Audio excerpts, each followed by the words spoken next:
وہ گاڑی کی چابی ہاتھ میں جلاتے ہوئے ہونٹوں پر سیٹی کی دھن بجاتے ہوئے گھر میں داخل ہوا رہا تھا۔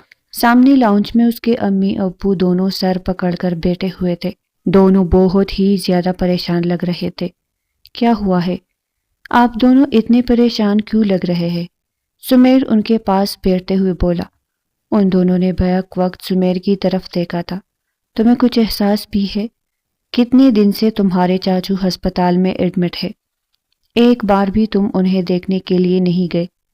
ان سے فون کر کے بھی حال چال پتہ نہیں کیا؟ تمہارے بارے میں پوچھ رہے تھے۔ ہم تو تمہارے بارے میں بہانے بنا بنا کر تک چکے ہیں، مگر تمہیں ذرا بھی احساس نہیں ہے کہ رشتوں کو کس طرح سے لے کر چلنا چاہیے۔ اجمل صاحب سمیر کو دیکھ کر غصے سے بولنے لگے۔ اسے بھی اپنی غلطی کا احساس ہوا۔ کیا ہوا چاچو کو؟ اب کیسی طبیعت ہے ان کی؟ وہ اپنے باپ کے غصے سے خائف ہوتا ہوا ماں سے پوچھنے لگا تھا۔ ویسے ہی ہے جیسے کل تھے۔ یہ دوسرا ہارٹ اٹیک آیا ہے انہیں۔ پتہ نہیں کیا پریشانی ہے بھائی صاحب کو جو ان کی طبیعت بگڑتی جا رہی ہے۔ سمیر بھی افسردہ ہو گیا تھا۔ یہ سچ تھا کہ وہ اپنے بزنس میں مصروف تھا۔ اس نے اپنے دوست کے ساتھ پارٹنرشپ پر بزنس شروع کیا تھا اور اس کے پاس بالکل بھی کہیں آنے جانے کے لیے وقت نہیں تھا۔ وہ یہی سوچتا رہا کہ رشید چاچو کو دیکھنے کے لیے جائے گا، مگر 3 دن اسی چکر میں بیت گئے تھے۔ ابھی وہ ہسپتال میں تھے، اسی لیے اجمل صاحب غصے سے چلا پڑے تھے۔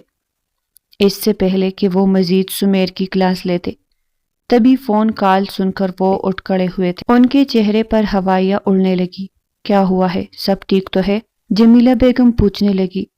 بابی کی کال آئی ہے، کہہ رہی ہے کہ اجمل کی طبیعت بہت زیادہ خراب ہو گئی ہے، وہ ہمیں بلا رہے ہیں۔ سمیر بھی ان کے ساتھ اٹھ کھڑا ہوا تھا۔ میں بھی آپ کے ساتھ چلتا ہوں۔ جب وہ اسپتال پہنچے تو آسیہ بیگم اور نور کا رو رو کر برا حال ہو گیا تھا۔ وہ فوراً سے آسیہ بیگم کے پاس آیا۔ چاچی کیا ہوا ہے چاچو کو؟ سب ٹھیک تو ہے، مگر وہ دھاڑے مار مار کر رونے لگی تھی۔ تمہارے چاچو کی طبیعت بہت خراب ہو گئی ہے، پتہ نہیں کیا ہو گیا ہے، میرا دل ہول ہو رہا ہے۔ اس نے نور کی طرف دیکھا۔ اس کا حال بھی ماں جیسا ہی تھا۔ وہ تو تھی بھی کمزور دل کی مالک، ذرا ذرا سی بات پر گھبرا جایا کرتی تھی، اور ابھی بھی خوف سے اس کا چہرہ زرد پڑا ہوا تھا۔ سمیر ان دونوں کو نظر انداز کرتا ہوا روم میں داخل ہو گیا تھا جہاں پر رشید صاحب ایڈمٹ تھے۔ اجمل صاحب اور آسیہ بیگم تھوڑی دیر پہلے ہی کمرے میں چلے گئے تھے۔ سمیر نور کو تسلی دے کر کمرے میں آیا تو سامنے کا منظر دیکھ کر اس کے پاؤں کے نیچے سے بھی زمین نکل گئی تھی۔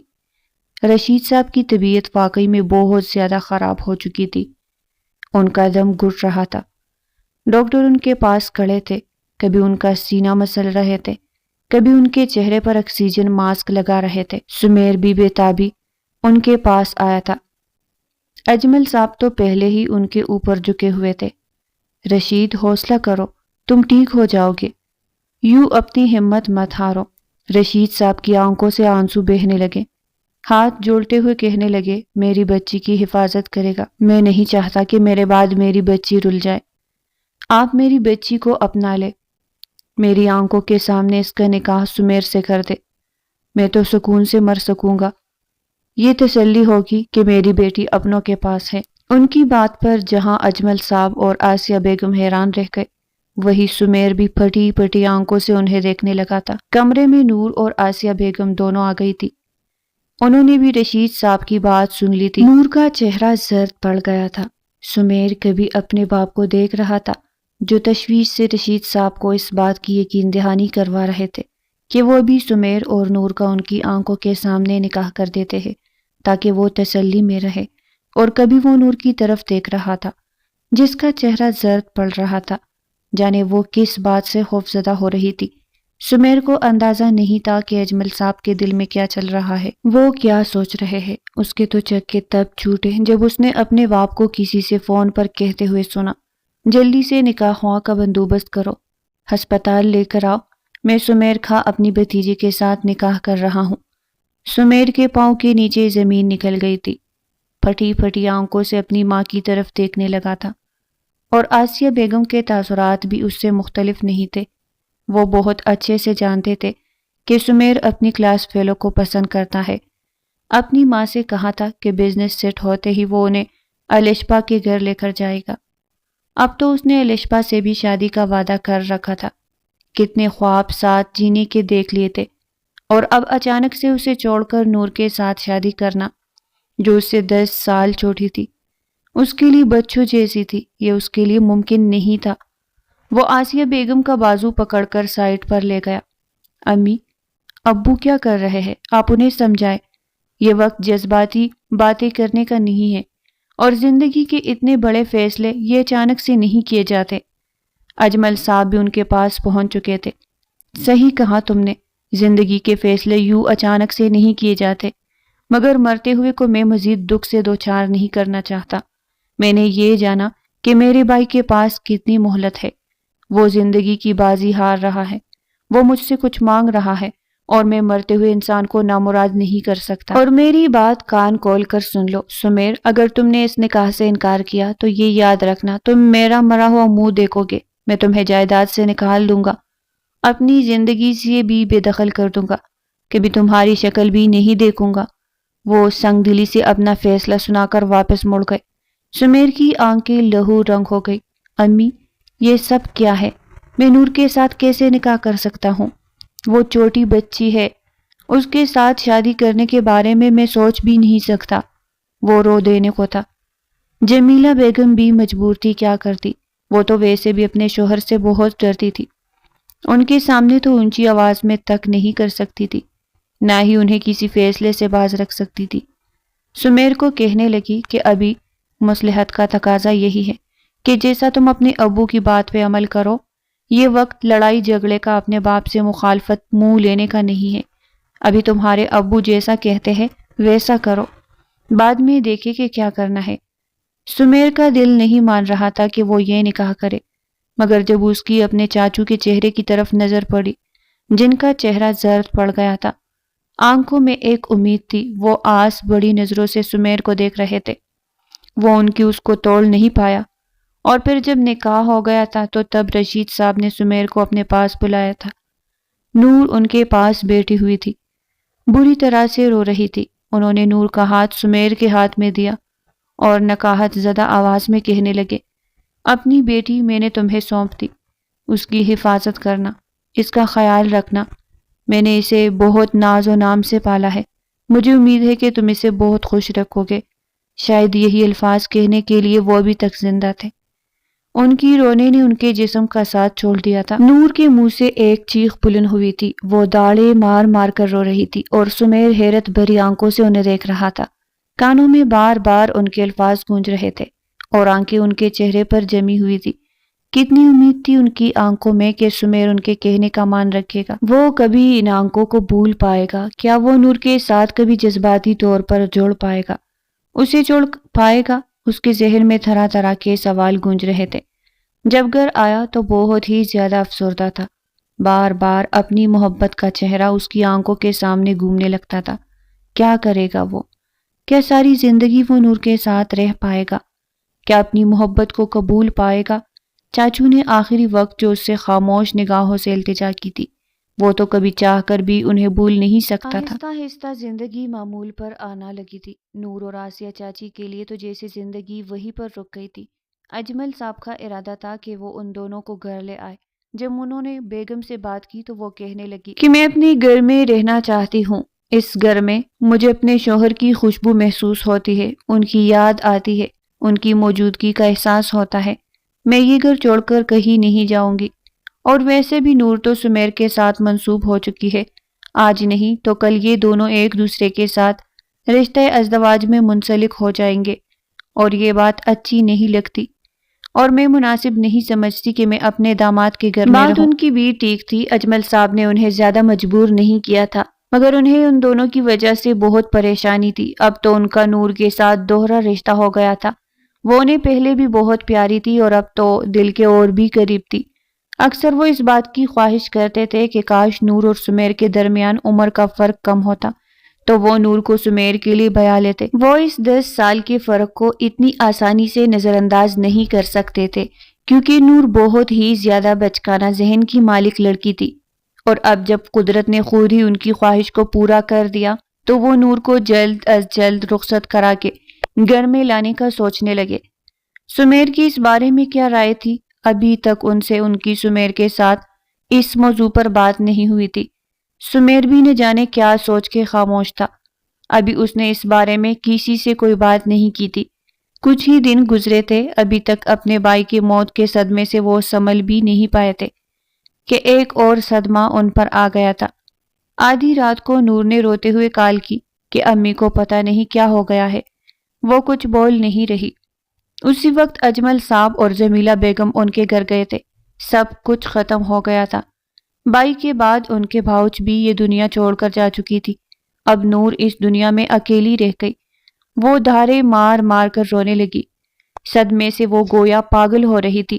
جمیلہ بیگم نے اسے بہت مشکل سے بہلایا پھسلایا تھا اور اسے پھر اپنے گھر لے آئی۔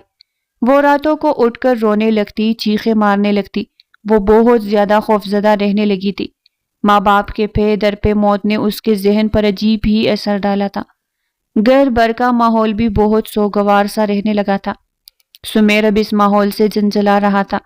جب وہ نور کی روتی ہوئی صورت دیکھتا تو اس سے بہت غصہ آتا تھا۔ اس لڑکی کی وجہ سے اس کی ہنسی بستی زندگی کس قدر کرب کا شکار ہو گئی تھی۔ اپنی محبت اسے دور ہو گئی تھی۔ جب الیشپا کو پتا چلا کہ سمیر کا نکاح اپنی کزن کے ساتھ ہو چکا ہے تو اس نے اپنے قدم خود ہی واپس ہٹا لیے تھے۔ سمیر نے اسے اس بات کا لاکھ یقین دلایا کہ میں تمہارے ساتھ شادی کروں گا، تم ہی میری زندگی میں آؤ گی، تم ہی میری بیوی بنو گی، مگر وہ کہنے لگی کہ ایسا نہیں ہو سکتا، تم بھی حقیقت کو قبول کر لو۔ تمہیں کیا لگتا ہے کہ تمہارے ماں باپ تمہارے ابو اپنے یتیم بھتیجی کو اکیلا چھوڑ دیں گے؟ تمہیں اس کے ساتھ اتنا بڑا ظلم کرنے کی اجازت دیں گے؟ ہرگز نہیں۔ تمہارا نکاح نور کے ساتھ ہوا ہے تو شادی بھی اسی کے ساتھ ہی ہوگی۔ شادی بیاہ کی گڑیا گڈے کا کھیل نہیں ہے جو جب جی چاہے جوڑ لیا، جب جی چاہے توڑ دیا۔ کم از کم میں کسی کی امانت نہیں لینا چاہتی، میں کسی معصوم لڑکی کے ساتھ غلط نہیں کرنا چاہتی۔ سمیر کے لاکھ روکنے کے باوجود بھی الیشبا نہیں رکی تھی۔ وہ اس کی زندگی سے نکلتی چلی گئی اور ہر اس راستے کو بند کر دیا جو سمیر کی طرف آتا تھا۔ ایسے میں سمیر کے دل میں نور کے لیے غصہ اور نفرت بڑھنے لگی تھی۔ راتوں کو اس کی چیخوں کی آواز سن کر وہ جنجلا رہا تھا۔ ایک دن جب نور کی طبیعت زیادہ بگڑنے لگی تو تب وہ اپنے کمرے سے باہر آیا۔ اجمل صاحب اور جمیلہ بیگم دونوں لاؤنج میں سر پکڑ کر بیٹھے ہوئے تھے۔ دونوں ہی بہت پریشان تھے۔ کیا ہو گیا ہے اس گھر کے سکون کو؟ یہ کیا مصیبت آپ لوگ میرے لیے اس گھر میں لے کر آ گئے ہیں؟ ہمارا سکون کا گھر اس لڑکی نے برباد کر دیا ہے۔ جب دیکھو روتی رہتی ہے، چلاتی رہتی ہے۔ آخر مسئلہ کیا ہے اس کے ساتھ؟ مانا کہ ماں باپ کی زندگی سے اچانک چلے جانے کا انسان کو دکھ بھی ہوتا ہے اور یہ صدمہ بھی اس کے لیے بہت بڑا ہو، مگر اتنا وقت گزرنے کے باوجود وہ ابھی تک نارمل کیوں نہیں ہو رہی؟ 1 سال گزر چکا ہے اس بات کو اور ابھی تک وہ سنبھال نہیں پائی۔ اپنے ساتھ ساتھ دوسروں کا جینا بھی حرام کیا ہوا ہے۔ جمیلہ بیگم مجھ سے مسلسل خاموش رہنے کا اشارہ کر رہی تھی۔ جانتی تھی کہ اجمل صاحب اپنی بھتیجی سے بہت محبت کرتے ہیں۔ سمیر کی بات سن کر انہیں غصہ آئے گا اور ایسا ہی ہوا تھا۔ وہ اب سمیر پر ڈالنے لگے تھے۔ تم بہت ہی بے حس انسان ہو۔ کتنا میں نے تمہیں کہا کہ وہ تمہاری منکوحہ ہے، تمہارا اس کے ساتھ محرم رشتہ ہے۔ اس کے ساتھ اپنائیت سے پیش آیا کرو، محبت سے بات کیا کرو۔ اس کے ساتھ تمہاری محبت اسے زندگی کی واپس لے کر آئے گی۔ وہ ایک تم ہو جو اس سے اس قدر نفرت کر رہے ہو، اسے بیگانی اختیار کی ہو۔ آخر کیا قصور ہے اس لڑکی کا؟ کس بات کی تو سزا دے رہے ہو تم؟ اجمل صاحب کا غصہ کم ہونے میں نہیں آ رہا تھا۔ اب سمیر کا مارے تیج کے برا حال تھا۔ اس لڑکی نے تو میرے ماں باپ کو مجھ سے بدظن کر دیا، میرے اپنے ماں باپ مجھ سے دور ہو گئے ہیں، میری زندگی سے سکون دور کیا ہے۔ وہ گاڑی کی چابی اٹھا کر باہر نکل گیا تھا۔ جمیلہ بیگم اپنے بیٹے کے رویے کی وجہ سے بہت پریشان تھی۔ جب سے اس کا نور کے ساتھ نکاح ہوا تھا تب سے وہ ایسا ہی ہو گیا تھا۔ ذرا ذرا سی بات پر جنجلا جانے والا، غصہ کرنے والا کیوں ہو گیا تھا؟ اور اب جو اجمل صاحب نے فیصلہ کیا تھا وہ تو پریشان ہو گئی تھی۔ ابھی اتنی بھی کیا جلدی ہے؟ ابھی تو نور اپنے ماں باپ کی موت کے غم سے بھی نہیں سنبھلی۔ آپ ابھی ان دونوں کی شادی کرنا چاہ رہے ہیں؟ یہی تو وقت ہے نور اور سمیر کو ایک دوسرے کے قریب لانے کا، یہی وقت ہے بہترین ان دونوں کی شادی کر دینے کا۔ نور اپنے ماں باپ کے موت کے صدمے سے بھی سنبھل جائے گی اور سمیر کو بھی اپنی ذمہ داری کا احساس ہو جائے گا۔ سمیر کی محبت اور اپنائیت ہی اسے دوبارہ زندگی کی طرف واپس لا سکتی ہے۔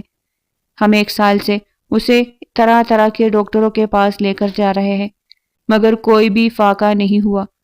ڈاکٹر نے بھی یہی کہا تھا کہ اسے دواؤں کے ساتھ ساتھ دعاؤں کی اور محبت کی ضرورت ہے، اور جو محبت شوہر دے سکتا ہے وہ اسے جلدی صحت یاب ہونے میں مدد کر سکتی ہے۔ جب سمیر کو پتا چلا کہ اس کی نور کے ساتھ رخصتی ہونے کی بات کی جا رہی ہے تو وہ حسب معمول بڑک اٹھا تھا۔ ایسا نہیں ہو سکتا، میں اس پاگل لڑکی کے ساتھ شادی نہیں کر سکتا۔ اس وقت دباؤ میں آ کر میں نے یہ نکاح تو کر لیا تھا مگر شادی نہیں، شادی میں کسی سمجھدار لڑکی کے ساتھ کرنا چاہتا ہوں جو میری زندگی کو جنت بنا دے، نہ کہ میری زندگی کو جہنم بنا دے۔ وہ سنگ دلی سے گویا ہوا تو جمیلہ بیگم اسے دیکھتی رہ گئی تھی۔ ایسی باتیں مت کرو سمیر، یہ خود غرضی والی بات ہے، مجھے بالکل بھی پسند نہیں آ رہی۔ میں نے تمہاری ایسی تربیت تو نہیں کی تھی، تم اتنے بحث تو نہیں تھے کہ تم کسی دوسرے کا احساس نہ کرو۔ وہ تو تمہاری اپنی ہے، تمہارے چچا کی بیٹی ہونے کے ساتھ ساتھ تمہاری منکوحہ بھی ہے، تمہاری ہونے والی بیوی۔ اگر تم اس کا احساس نہیں کرو گے تو کون کرے گا؟ اس مشکل وقت میں اسے سب سے زیادہ تمہاری ضرورت ہے، اور تم جانتے ہو کہ جب تمہارے چاچو کو آخری وقت تھا کس قدر وہ اس بڑی نظروں سے تمہیں دیکھ رہے تھے، کتنا مان تھا کہ تم ان کے کہے کو نہیں ٹالو گے، اور اب تم اس کے ساتھ شادی کرنے سے انکار کر رہے ہو، یہ جانتے ہو کہ اس کے مرے ہوئے ماں باپ کو کتنی تکلیف پہنچے گی۔ ایسے مت کرو بیٹا، سمیر ان کی جذباتی باتوں سے قائل ہو گیا تھا۔ تو پھر آپ ہی بتائیں امی، میں کیا کروں؟ کیسے اس لڑکی سے شادی کر لوں جو مجھ سے 10 سال چھوٹی ہے اور جس کی ذہنی حالت بھی ٹھیک نہیں رہی، پڑھائی بھی اس کے دور ہی رہ گئی، بالکل بھی سمجھدار نہیں ہے۔ میں کیسے اسے اپنا لوں؟ وہ دونوں ہاتھوں میں سے سر تام کر رہ گیا تھا۔ تمہیں مجھ پر اعتبار ہے، اپنی ماں پر، میں اسے سمجھاؤں گی، سب ٹھیک ہو جائے گا۔ تم بس اپنی چچا سے کیا ہوا وعدہ نبھاؤ، تم دیکھنا تمہاری زندگی میں کتنی خوشیاں آئے گی، کتنا سکون ہوگا کہ تم اس رشتے میں خوشی محسوس کرو گے۔ اور وہ ماں کی بات سن کر خاموش ہو گیا تھا۔ اس کے علاوہ اس کے پاس اور کوئی آپشن بھی نہیں تھا۔ جمیلہ بیگم نور کو اپنے ساتھ لے جا کر اس کی پسند کی چیزیں ڈلوائی تھی۔ ہر چیز میں نور کی رضامندی اور پسندیدگی کو مد نظر رکھا گیا تھا۔ اس کی ساری دوستوں کو بھی شادی پر انوائٹ کیا گیا تھا۔ روبی، جو نور کی ایک خاص دوست تھی، جمیلہ بیگم نے اسے شادی سے کچھ دن پہلے ہی گھر میں بلا لیا۔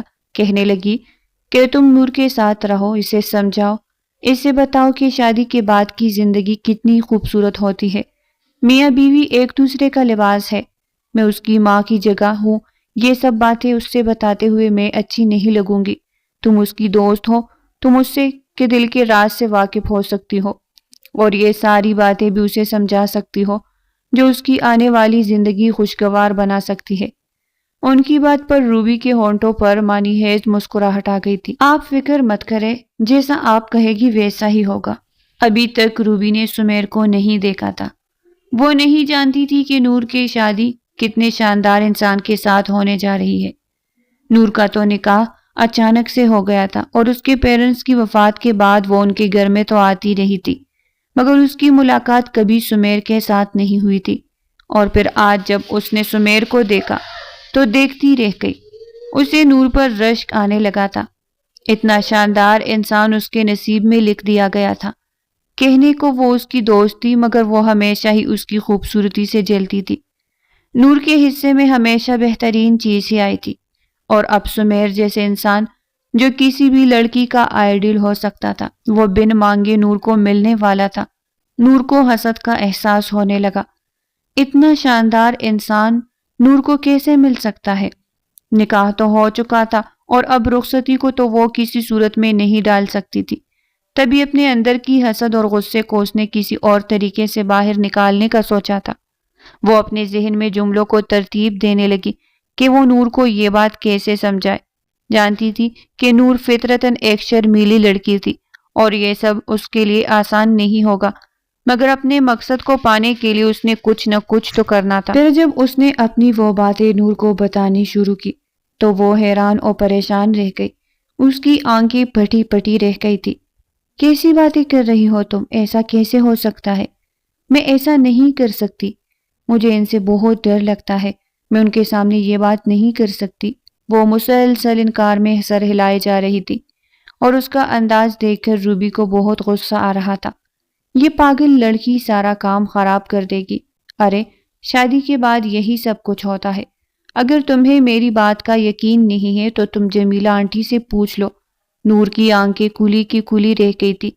کیسی باتیں کر رہی ہو تم؟ میں بلا آنٹی سے یہ باتیں کیسے کر سکتی ہوں؟ تو پھر جیسا میں کہہ رہی ہوں ویسا ہی کرنا، کیونکہ مجھے جمیلہ آنٹی نے خود ہی کہا تھا کہ میں تمہیں یہ سب سمجھاؤں تاکہ سمیر کو تم سے کسی قسم کی کوئی شکایت نہ ہو۔ وہ بار بار روبی کی کہی باتوں کو سوچنے لگی تھی اور اس کی ہتھیلیاں جیسے سجنے لگی تھی۔ سمیر کے ساتھ اس قسم کی باتیں کرنا، اس کے سامنے جانا نہیں، میں نہیں ایسا کر سکتی۔ وہ یہ سب سوچ کر ہی شرم سے دوڑی ہو گئی تھی۔ اس کے بے چینی میں بھی اضافہ ہو رہا تھا، اور پھر جب اسے دلہن بنا کر سمیر کے کمرے میں بھیج دیا گیا تو وہ بہت ہی زیادہ گھبرا گئی تھی۔ روبی باہر بار بار اس کے کانوں میں سرگوشیاں کرتے ہوئے اسے مسلسل ہدایت دے رہی تھی۔ نور ہراساں نظروں سے اسے دیکھنے لگی۔ پھر وہ وقت بھی آ گیا جب نور کو کمرے میں اکیلا چھوڑ کر سب لوگ وہاں سے چلے گئے تو وہ آنے والے وقت کا احساس کر کے خوف سے تر تر کانپنے لگی تھی۔ ہمیشہ ہی اسے سمیر سے ڈر لگتا تھا۔ وہ اس سے 10 سال بڑا تھا۔ اس میں بہت رعب جماتا تھا۔ نور کو ہمیشہ سے ہی میتھس سمجھنے میں مسئلہ تھا اور ابو نے سمیر سے کہہ رکھا تھا کہ وہ اسے میتھس کی کلاس دیا کرے۔ سمیر اسے بات بات پر ڈانٹ دیا کرتا تھا۔ وہ خود ٹاپر رہا تھا۔ جب اس سے کوئی ایک سے دوسری بار سوال پوچھتا تو وہ غصے میں آ جاتا تھا۔ تم پڑھائی پر فوکس کیوں نہیں کرتی؟ تمہارا ذہن کن باتوں کی طرف مصروف ہوتا ہے؟ سمیر غصے سے جب اس سے یہ بات کہتا تو نور جنجلا کر واپس کتاب کی طرف مڑ جاتی تھی۔ ابو نے بھی کیا مصیبت میرے سر پر نازل کر دیا ہے؟ اس انسان کو دیکھ کر ہی مجھے ڈر لگ جاتا ہے۔ بھلا میں اس کے پاس کیسے پڑھ سکتی ہوں؟ اور پھر اس کے بار بار احتجاج کرنے پر اس کے لیے ایک ٹیوٹر کا انتظام کر دیا گیا تھا۔ وہ لڑکا بھی بہت ذہین تھا، ایک غریب گھرانے سے تھا۔ اپنی تعلیم کے اخراجات پورے کرنے کے لیے ہی وہ لڑکیوں کو پڑھاتا تھا، مگر نہ جانے سمیر کو اس سے اختلاف تھا۔ اب نور اور روبی دونوں اکٹھے ہی اس سے ٹیوشن پڑھتی تھی، مگر سمیر بار بار چاچو سے یہ کہتا کہ یہ لڑکا اچھا نہیں ہے، آپ کسی فیمیل کے پاس نور کو پڑھنے کے لیے بٹھا دیں، مگر اس لڑکے کے پاس نہیں۔ سمیر کے بار بار کہنے پر ہی اس کو پھر اس جاب سے فارغ کر دیا گیا تھا، اور اب وہ اسی سمیر کے لیے اس کی سیج پر بیٹھی اس کا انتظار کر رہی تھی۔ جو کچھ روبی نے اسے بتایا تھا اسے سن کر تو آنکھیں باہر کو بل رہی تھی، پورا وجود کپ کپا رہا تھا، سر جھکا کر بیٹھی ہوئی تھی۔ جب سمیر کمرے میں آیا خاموشی سے اپنی الماری کی طرف چلا گیا اور پھر چینج کر کے وہ صوفے پر جا کر سو گیا تھا۔ نہ وہ نور کی طرف آیا نہ ہی اس نے نور سے کوئی بات کی۔ وہ تو حیران پریشان رہ گئی، سمیر نے مجھ سے بات کیوں نہیں کی؟ جیسا مجھے روبی نے کہا تھا ویسا تو کچھ بھی نہیں ہوا۔ وہ پریشان سی ہو کر آ گئی تھی اور پھر یہی سب سوچتے سوچتے وہیں پر سو گئی۔ صبح جب اس کی آنکھ کھلی تو وہ رات والے حلیے میں تھی۔ سمیر اس کے سامنے کھڑا غصے سے گھور رہا تھا۔ یہ کیا حال بنا رکھا ہے تم نے؟ جلدی سے کپڑے چینج کرو، ابھی تک تم اسی انتظار میں بیٹھی ہوئی ہو۔ کس گمان میں تھی کہ میں تمہارے پاس آؤں گا، تمہارا گھونگھٹ اٹھاؤں گا، تمہیں منہ دکھائی دوں گا؟ تمہارا جیسی پاگل لڑکی کے ساتھ شادی کرنے سے بہتر ہے میں خودکشی کر لیتا۔ اس کے لہجے میں نور کے لیے نفرت ہی نفرت تھی۔ وہ پٹی پٹی آنکھوں سے اسے دیکھے جا رہی تھی۔ جیسا اسے روبی نے کہا تھا ویسا تو کچھ بھی نہیں ہوا تھا۔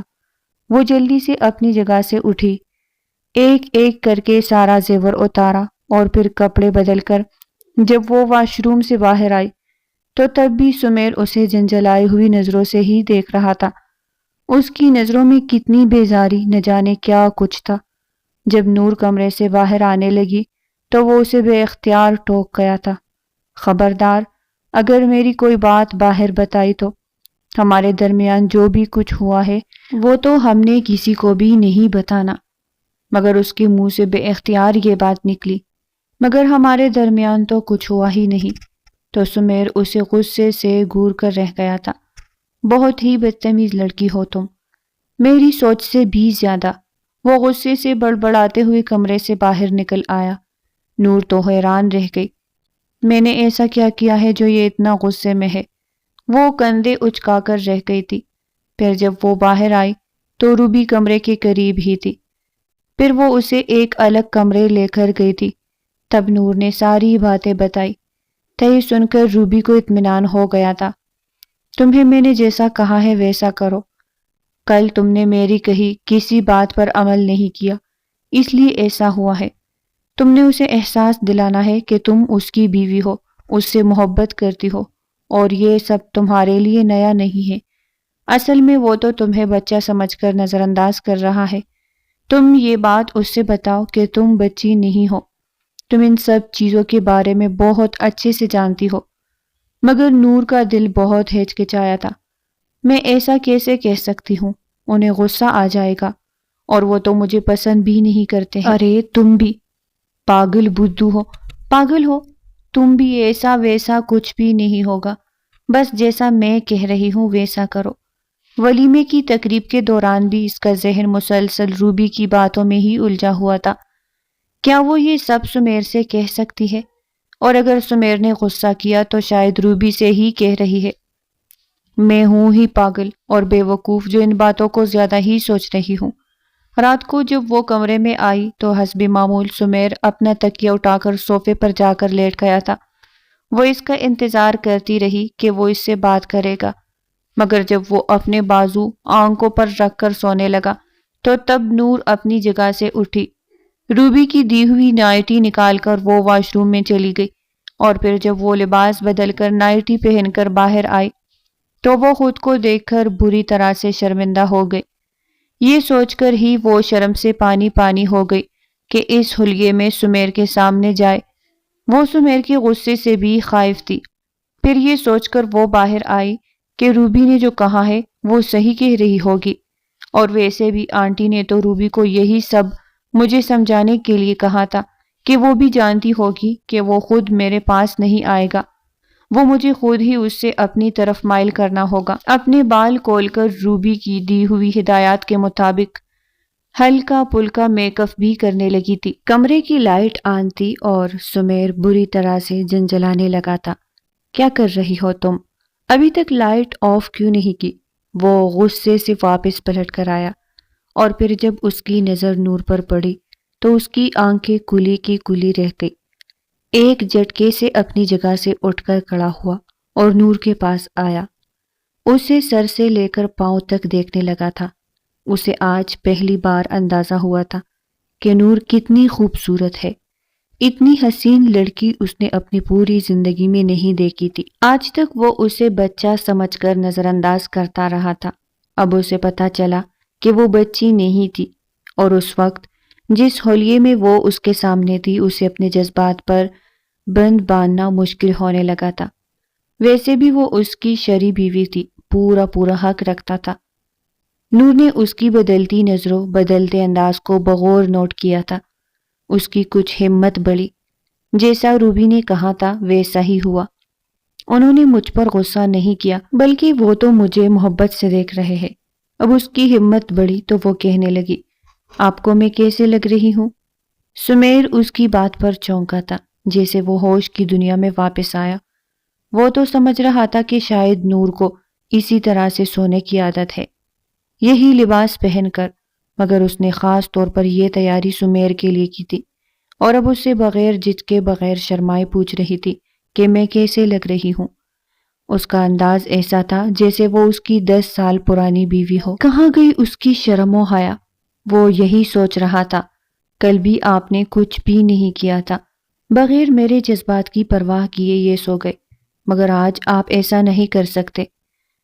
آج آپ کو مجھے میرا حق دینا ہوگا، ورنہ میں شور مچا دوں گی۔ وہ روبی کی زبان بول رہی تھی، جبکہ سمیر کا منہ اس کی بات پر کھلے کا کھلا رہ گیا۔ اس نے ایک جھٹکے سے اسے پیچھے دھکیل دیا۔ کیا بکواس کر رہی ہو تم؟ ہوش میں تو ہو؟ جانتی ہو کس قسم کی باتیں کر رہی ہو؟ تمہارا دماغ کچھ زیادہ ہی نہیں چل گیا؟ سمیر کے یکدم چلانے پر وہ بری طرح سے سٹ پھٹا گئی تھی، مگر پھر ہمت کر کے اس کے قریب آئی، اس کے گلے میں بازو حمائل کیے۔ مجھے پتا ہے کہ آپ مجھے بچہ سمجھ کر نظر انداز کر رہے ہیں، مگر میں آپ کو بتاؤں میں بچی نہیں ہوں۔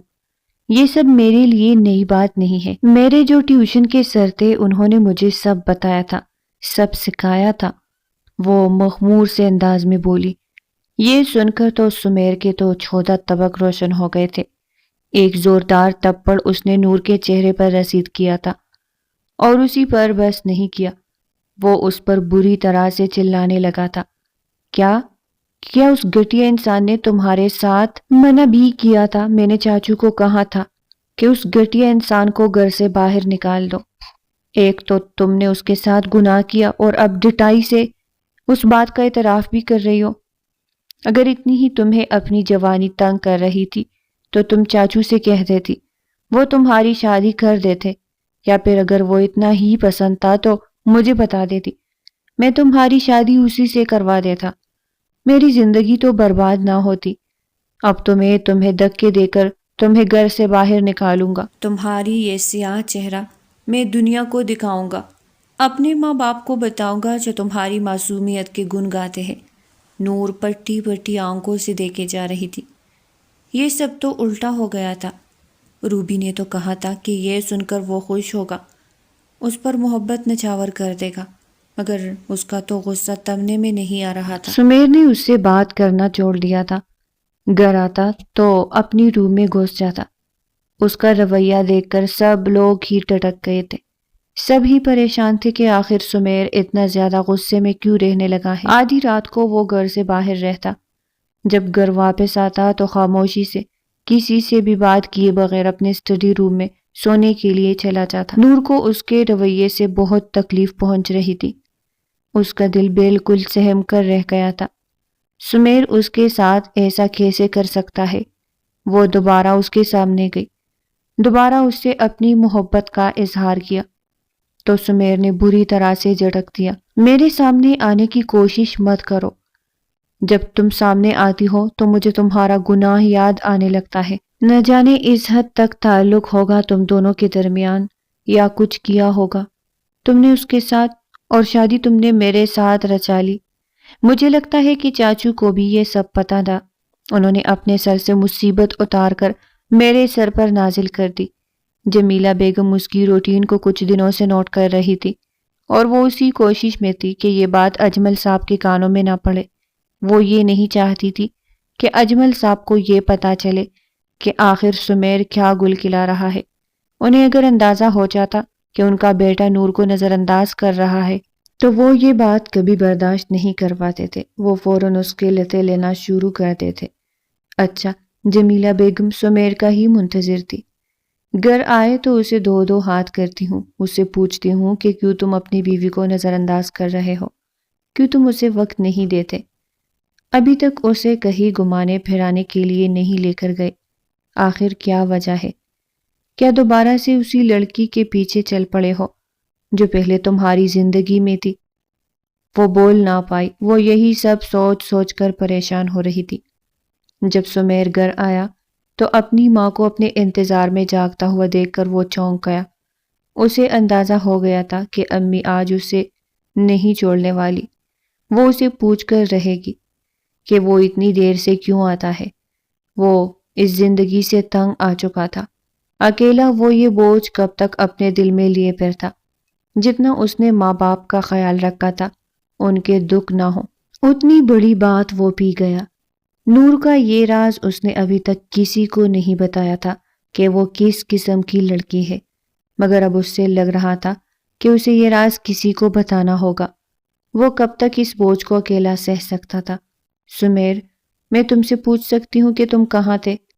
روزانہ کا تمہارا یہی معمول ہے، آدھی رات کو تم گھر آتے ہو۔ تمہیں ذرا احساس ہے کہ تمہاری نئی نئی شادی ہوئی ہے، ماں باپ کے ساتھ ساتھ تمہاری نئی نویلی بیوی بھی ہے جو تمہارا انتظار کرتی ہے، اور تم وقت پر گھر ہی نہیں آتے۔ اپنی ماں کی بات کو وہ بیزار سا ہو گیا تھا، کمرے میں جانے لگا جب انہوں نے اس کا بازو پکڑ لیا تھا۔ میری بات کا جواب دیے بغیر تم یہاں سے کہیں نہیں جا سکتے۔ مجھے بتاؤ، یہ سب کیا کر رہے ہو؟ کیا تم اس شادی سے خوش نہیں ہو؟ اس نے اپنی ماں کو نم آنکھوں سے دیکھا مگر بولا کچھ نہیں۔ وہ بری طرح سے پریشان ہو گئی تھی۔ سمیر بیٹے، کیا کوئی پریشانی ہے؟ کوئی بات ہے جو تمہیں تنگ کر رہی ہے؟ مجھے بتاؤ، میں تمہاری ماں ہوں، ہو سکتا ہے میں اس مسئلے کا کوئی حل نکال لوں۔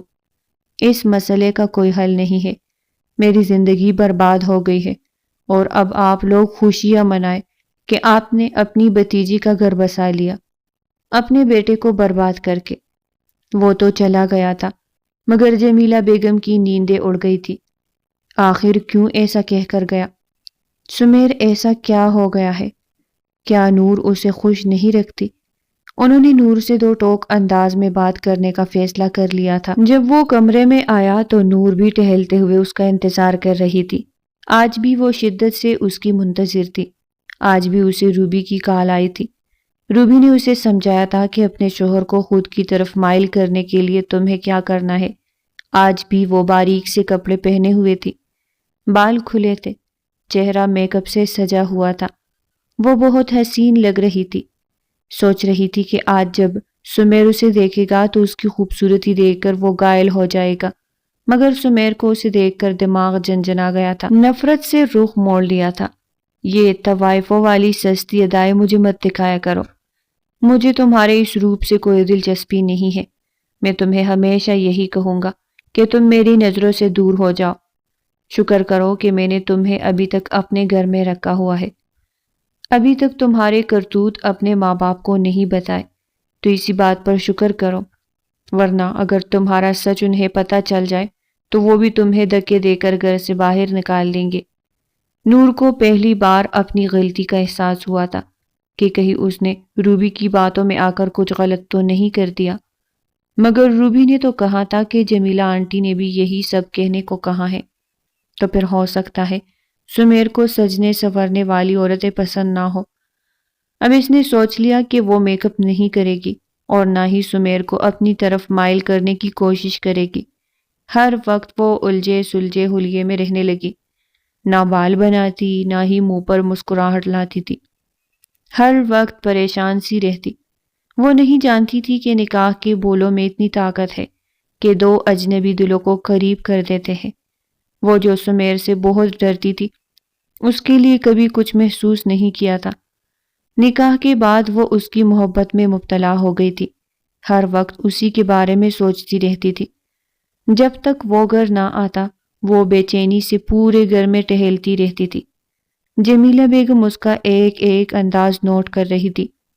اب جب انہوں نے بالکل اس کی مایوسیوں والی حالت دیکھی تو وہ اس دن رات کے وقت اسے پکڑ کر اپنے پاس بٹھا لیتی۔ اجمل صاحب اپنے کام کے سلسلے میں دوسرے شہر میں گئے ہوئے تھے اور سمیر کو اسی لیے انہوں نے کہا تھا کہ آج جلدی گھر آ جانا، شام کا وقت ہو گیا تھا۔ سمیر نے وعدہ کیا تھا کہ وہ شام کو آ جائے گا، مگر ابھی تک وہ نہیں آیا تھا، اور اب جب انہوں نے نور کو دیکھا تو وہ غصے میں آ گئی۔ یہ کیا حال بنا رکھا ہے تم نے؟ تمہیں نہیں پتا کہ مرد کو اپنی طرف مائل کرنے کے لیے عورت کو بناؤ سنگار کی ضرورت ہوتی ہے، ورنہ مرد باہر عورتوں کی طرف متوجہ ہو جاتے ہیں۔ شوہروں کو ایسی گندے سندے حلیے میں رہنے والی عورتیں اچھی نہیں لگتی۔ اچھا سا پرفیوم لگایا کرو، میک اپ کیا کرو۔ اتنے کپڑے ہیں تمہارے پاس، ابھی اس دن تو تمہیں شاپنگ کروائی ہے، تم اچھے اچھے کپڑے کیوں نہیں پہنتی؟ کیا ہوا ہے تمہیں؟ کیوں ہر وقت اتنی ویران ویران سی نظر آتی ہو؟ تمہیں دیکھ کر میرا دل ہولنے لگتا ہے، ایک طرف تم ہو اور دوسری طرف سمیر ہے، پتہ نہیں تم دونوں کو کیا پریشانی ہے، کچھ بتاتے بھی نہیں ہو۔ ان کا یہ کہنا ہی تھا کہ نور پھوٹ پھوٹ کر رونے لگی تھی۔ اسی وقت سمیر بھی گھر میں داخل ہوا تھا۔ دروازے کے اندر آنے ہی لگا تھا جب نور کی رونے کی آواز سن کر وہ ٹٹک کے رک گیا۔ غصے کی ایک شدید لہر اس کے وجود میں دوڑ گئی تھی۔ تو یہ میری ماں کے سامنے ٹسپے بہا کر خود مظلوم بن رہی ہے، مجھے ظالم ثابت کر رہی ہے۔ آخر دیکھو تو صحیح کہ یہ میری ماں سے کیا بات کر رہی ہے۔ تبھی وہ آج کل مجھ پہ کچھ زیادہ ہی غصہ کرنے لگے ہیں۔ نور، مجھے بتاؤ تمہیں کیا ہوا ہے؟ میرا دل پریشان ہو رہا ہے۔ آپ کہتی ہے کہ میں تیار رہا کروں، میک اپ کیا کروں، مگر انہیں میرے اس انداز پر غصہ آتا ہے۔ وہ سمجھتے ہیں کہ میں غلط قسم کی لڑکی ہوں۔ اس کے بات پر جمیلہ بیگم کا منہ کلے کا کلا رہ گیا تھا۔ یہ کیسی باتیں کر رہی ہو تم؟ کیا سمیر پاگل ہو گیا ہے؟ بیوی اپنے شوہر کے لیے تیار ہوتی ہے، اور کون سا مرد جس بات پہ شک کرتا ہے؟ نور سر جھکا گئی تھی۔ دراصل آنٹی، میں نے اس کے علاوہ سمیر سے کچھ اور بھی کہا تھا جو شاید مجھے نہیں کہنا چاہیے تھا، وہ نظریں جھکائے بولی۔ جمیلہ بیگم ٹٹک کر رہ گئی۔ مجھے بتاؤ کیا ہوا ہے؟ کیا کہا ہے تم نے سمیر سے ایسا؟ اور پھر اس نے وہ ساری باتیں جمیلہ بیگم کے گوش گزار کر دی جو روبی نے اسے سمجھائی تھی کہ سمیر کے دل میں اپنی محبت اور دوسرے مرد کے لیے رقابت کا احساس پیدا کرنے کے لیے اس کے سامنے کسی اور لڑکے کا نام لینا، اسے بتانا کہ تمہاری زندگی میں سمیر سے پہلے بھی کوئی تھا، اس طرح سے وہ تمہاری قدر بھی کرے گا اور تمہارے ساتھ پیار سے پیش آئے گا۔ جمیلہ بیگم اپنا سر تام کر رہ گئی تھی۔ وہیں پر سمیر بھی ہکا بکا رہ گیا تھا۔ وہ سوچ بھی نہیں سکتا تھا کہ نور اتنی بے وقوف ہو سکتی ہے جو کسی لڑکی کی باتوں میں آ کر اپنے شوہر سے یہ سب کہہ سکتی ہے۔ تم سے مجھے اس بے وقوفی کی امید نہیں تھی، اور مجھے سمجھ نہیں آ رہی کہ روبی نے ایسا کیوں کیا، تمہیں غلط گار کیوں کیا۔ میں نے اسے یہ سب تمہیں سمجھانے کو نہیں کہا تھا۔ مجھے تو سمیر کا سوچ سوچ کر ترس آ رہا ہے۔ اس بیچارے کے دل پر کیا گزر رہی ہوگی، کتنا پریشان ہوگا۔ تم نے اسے بتایا نہیں کہ تم نے یہ سب روبی کے کہنے پر کہا تھا؟ یہ سچ نہیں ہے، یہ سب جھوٹ ہے۔ مجھے ان سے ڈر لگتا ہے، میں ان کے سامنے بات بھی نہیں کر سکتی۔ وہ فوراً غصے میں آ جاتے ہیں اور کہتے ہیں کہ میرے سامنے اپنی شکل لے کر نہ آؤ۔ اس وقت سمیر بھی لاؤنج میں داخل ہو گیا تھا۔ اسے دیکھ کر نور وہاں سے اٹھ کر اپنے کمرے میں چلی گئی۔ اس کا سانس تیز تیز چل رہا تھا کہ ساری باتیں سمیر نے سن لی تھی۔ آج وہ کمرے میں آیا تو آج اس کے تاثرات بالکل بدلے ہوئے تھے۔ بالکل خاموشی کے ساتھ وہ نور کو دیکھے جا رہا تھا۔ اپنا بریف کیس اس نے صوفے پر رکھا اور نور سے کہنے لگا، یہاں آؤ، میری بات سنو۔ وہ ڈرتے ڈرتے اس کے پاس جا کر بیٹھ گئی تو سمیر نے موبائل نکال کر اس کے سامنے کیا، جس میں روبی کی چیٹ تھی۔ وہ محبت کا اظہار کر رہی تھی اور نور کے بارے میں مسلسل غلط باتیں کر رہی تھی۔ سمیر یہی سمجھ رہا تھا کہ وہ نور کے بارے میں غلط باتیں اسی لیے کر رہی ہے کیونکہ نور ایسی ہے، مگر اب اسے اندازہ ہوا تھا کہ یہ ساری چال تو روبی نے چلی تھی، محض اسے حاصل کرنے کے لیے۔ اب جب نور نے اسے اپنے شوہر کے ساتھ اپنے بارے میں غلط قسم کی باتیں کرتے ہوئے اور اسے اپنی محبت کا اظہار کرتے ہوئے دیکھا تو اس کی آنکھیں پھٹی کی پٹی رہ گئی تھی۔ وہ بری طرح سے رونے لگی۔ میں کبھی سوچ بھی نہیں سکتی تھی کہ روبی میرے ساتھ ایسا کر سکتی ہے۔ تمہیں بھی عقل سے کام لینا چاہیے تھا۔ اپنی دوست کی باتوں پر آنکھیں بند کر کے یقین کرتی رہی۔ ایسے بھلا کون کرتا ہے؟ شکر کرو کہ میں نے غصے میں آ کر کوئی انتہائی قدم نہیں اٹھا لیا، ورنہ نہ جانے کیا ہو جاتا۔ تمہاری بے وقوفی کی تمہیں اچھی خاصی سزا مل جاتی۔ وہ مسکراتے ہوئے بولا تو نور چپ کر اپنے آنسو صاف کرنے لگی تھی۔ اب بتاؤ کیا کہہ رہی تھی اس دن؟ مجھے کیا کرنا چاہیے؟ وہ شرارت سے بولا تو نور شرما گئی تھی۔ اس کے کلکلاہٹ کی آواز کمرے سے باہر تک سنائی دینے لگی تھی۔ اسے سن کر جمیلہ بیگم مطمئن ہو گئی کہ ان دونوں کے درمیان ساری غلط فہمیاں دور ہو گئی ہیں، ورنہ اس لڑکی نے تو اپنی بے وقوفی کی وجہ سے اپنی زندگی برباد کرنے میں کوئی کسر نہیں چھوڑی تھی۔